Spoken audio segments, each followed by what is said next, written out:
Okay, hey, Vaughn here again, and we're doing a little bit of a sort of a wrap up of our 212s. And I wanted to go ahead and do a little panel discussion and introduce you to the other guys, the other pros who are putting their ears on it along with me. And then we'll talk about what we liked in the 212 combinations. First, I'm Todd Tillmans with Anything Audio. And I'm Tenon Martin with Music Tech. And yeah, Todd is sort of the owner of this whole shooting match, and Tenon is in fact the amp repair tech or the amp guru around here. So we all kind of put our ears together on it. I tell you what, I'll go ahead and start with kind of what I thought anyway. I really liked the ET65 with the retro 30 over top of it. I knew I would like that because I've actually already played that combo and I liked it, and I did. It sounded really great. Your thoughts? I love that ET65 as a basis to start from because you got great tone to begin with, and then it's just tailoring or adding other flavors to the mix type of thing. Right. So how about the retro 30? What were your feelings on that? I like that. Okay. Yeah, I thought that was a good pairing. The ET65, a great kind of bottom speaker to fill the lows out, and the ET65 on top, really, it was a good all-around combination. It did nice cleans, it did a nice dirty channel, just great sounding combination all around, I thought. Me too. That was kind of one of the ones that I just said, you know what, if you had a single 212 cab, and you were going to fill in one night with some band doing honky tonk country, and the next night you're in a Pink Floyd tribute band, and the next night you're playing classic rock or what, it kind of covered all the bases. The other combination that I actually felt the exact same way about was the ET65 with the Reaper on top. I was just, honestly, both the cleans and the dirties on that just blew my mind. I was like, wow, this is... because that's not a combination at WGS that really gets recommended a lot. The ET65 gets recommended by itself a lot. The Reaper gets recommended by itself. It's the most popular speaker, I think, in the lineup. But, man, the two of them together were magic that I wasn't expecting. Yeah, I thought that was a nice combination. I thought it was maybe a little thin in some of the lower mid-range, which was kind of a surprise. But still, all around, a nice combination, and it all depends on what you're going for. Isn't that crazy? And obviously we're like so splitting hairs here, But Todd, what's your feelings on that combination? Well, it wasn't a bad sound, obviously. After a while, it gets a little overwhelming for a bass player like me. Well, as much as I love the guitar tones, some of the differences are so subtle. You really have to be into tweaking to notice a lot of the differences in some of them. But it was a good combination. It did sound well together. Right, and of course I was the only one who was sitting here playing the guitar, actually feeling the feedback between what I'm trying to do and what the amp is giving me back. And what I liked about that combination, actually both that combination and the ET65 Retro 30 combination, was the incredible touch sensitivity. It really felt like when I lightened up and when I was going for something smooth and glassy, it just like totally backed up and said, "Okay, man, I'm cool with that."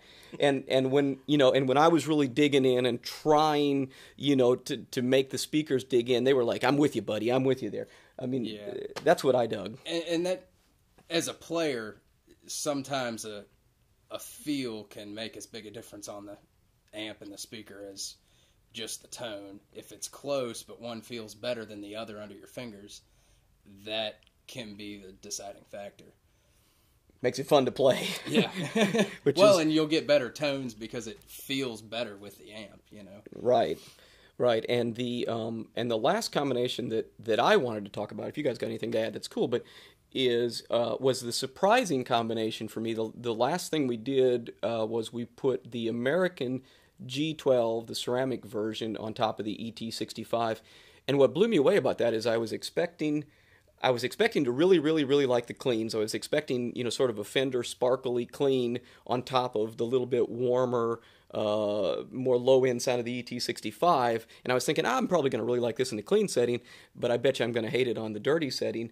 And the interesting thing was that I really liked it on the dirty setting. It like doing the AC/DC classic rock stuff, it was like beautiful. It was throaty. It had the feel of like an old Celestian blue when it's kind of really right at the jagged edge, you know.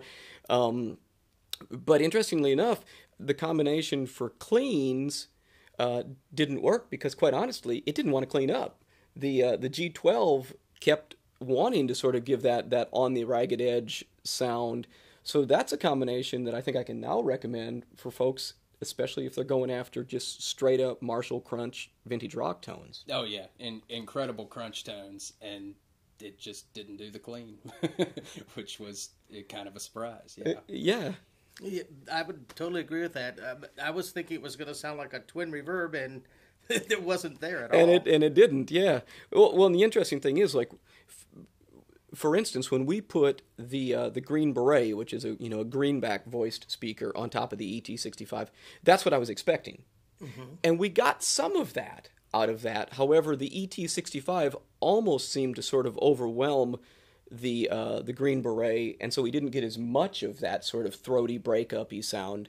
But with the G12 on top, the G12 seemed to actually sort of overwhelm the 65, and so we got more of the G12 sound and less of the 65. Anyway, so yeah, I mean, I would say overall, if someone were to come to me and say, I'm looking to put together a 212 or a 412, and I want all of that extra warmth and bottom of the ET65, but I want something that overall is a little bit more of a catch-all combination that can play anything, I'd probably either go with Reapers in addition to the ET65 or the Retro 30s, with the Retro 30s maybe being the nod if people are going for a little bit more of a classic a classic British sound, whereas the Reaper on top of it wasn't quite as British voiced. And honestly, I can now say to people, if they want lots and lots and lots of Marshall crunch, the ET65s and the G12s, which I never would have expected. Oh yeah, if you want to play your Marshall on 11, put those in your 4x12. And that's what I do. Or have it sound like it's on 11 when it isn't. When it's actually on 2, which was totally amazing. Okay, well, that's all I got. You guys got anything to add? That's about how I felt about them, too, just from a listening standpoint, Cool. Well, I was actually so impressed with this idea of 212s that I went out and bought a 212 cabinet, which I've never owned before. I wish, Todd bought a Marshall big box 212 cabinet, and right about now you all are wondering, why on earth didn't we use that instead of my little vintage Woodson cabinet? And hey, maybe next time, right? Hey, thank you guys, and thank you all for listening. We'll see you next time.